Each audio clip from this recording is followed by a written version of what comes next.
कई बार देखा गया है जो सांसद होता है वो बाद में विधायक का विधानसभा का चुनाव भी लड़ता है। क्या आपकी इच्छा भी है कभी? नहीं, मेरी कोई इच्छा नहीं है विधायक का चुनाव लड़ने की, और ना मैं लड़ूंगा।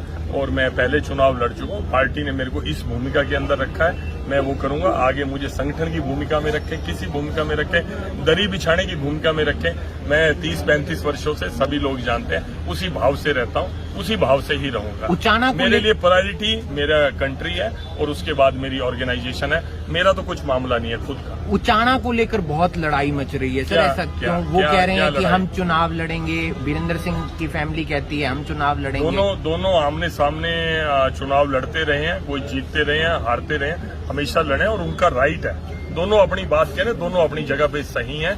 अब वो हमारी पार्टी क्या निर्णय करती है, हम किसको चुनाव लड़ाते हैं, हम अपने पार्टी के निर्णय के साथ। आपके प्रभारी तो कह चुके हैं कि उचाना से प्रेमलता ही चुनाव लड़ेगी। हमारे प्रभारी जी एक रिप्रेजेंट करते हैं हमारे राष्ट्रीय अध्यक्ष को, उन्होंने जो कहा है पूरा संगठन उनकी बात के साथ चलेगा। तो यानी कि प्रेमलता जी चुनाव लड़ेंगी? मैं कह रहा हूँ उनकी बात के साथ चलेगा, जो पार्टी निर्णय करेगी, जो प्रभारी जी निर्णय करेंगे, उस बात के साथ चलेगा। वीरेंद्र सिंह जी छोड़ सकते हैं पार्टी, ऐसा कोई नहीं? ऐसा कुछ नहीं, ऐसा है वो जब कांग्रेस में आए थे, कांग्रेस से बीजेपी में आए थे, तब से लेकर यही बातें चलती रही। आप पीछे 5-7 साल की, 10 साल की देखें, और मैं समझता हूँ चौधरी वीरेंद्र सिंह एक बहुत अच्छे नेता हैं, जन नेता हैं। मैं उनसे खुद प्रभावित हूँ, और उनके बेटे को जो ब्रजेंद्र जी सांसद है, मेरे साथी हैं, बहुत ही अच्छे इंसान हैं, ऑनेस्ट हैं। पार्लियामेंट में हमारी खूब चर्चा होती है। मैं कहता हूँ श्रेष्ठ व्यक्तित्व है। मुझे नहीं लगता कि वो मोदी जी की विचारधारा से अलग जा सकते हैं। ठीक है जी, थैंक यू। विधानसभा चुनाव एक साथ होने चाहिए? नहीं, मुझे लगता है कि अपने अपने समय पर चुनाव होंगे।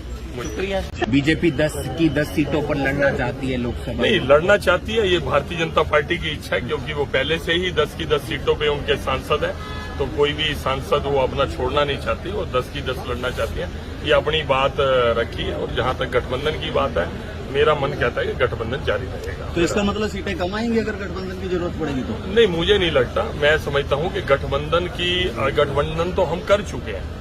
हमारा पहले भी जो सीटें आई, हमारी हरियाणा की सरकार गठबंधन में चल रही है, एनडीए का वो घटक है, और हम चाहेंगे कि एनडीए बढ़े, कम नहीं हो।